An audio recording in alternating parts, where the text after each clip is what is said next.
প্রিয়াঙ্কা চোপড়াকে নিয়ে কি বিস্ফোরক পোস্ট করলেন স্বরা ভাস্কর। অস্কারের মঞ্চে প্রিয়াঙ্কার নীরবতা কি এবার তাঁর বিপদ ডেকে আনল।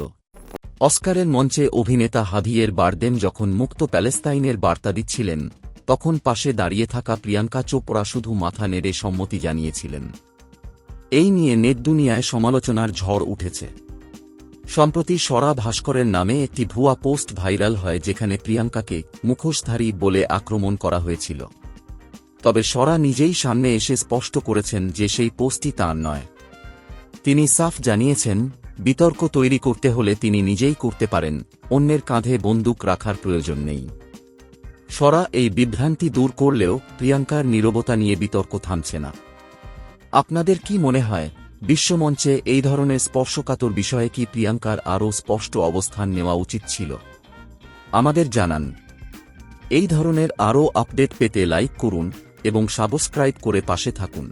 আপনার নিজের জন্য বা নিজের ব্যবসার জন্য পার্সোনাল বা বিজনেস ওয়েবসাইট তৈরি করতে চান, অথবা তৈরি করতে চান আধুনিক মোবাইল অ্যাপ, কোথায় যোগাযোগ করবেন, কিভাবে শুরু করবেন বুঝতে পারছেন না? যোগাযোগ করুন নিচে দেওয়া ফোন নাম্বারে। আপনার সমস্ত প্রশ্নের উত্তর পাবেন এখানেই।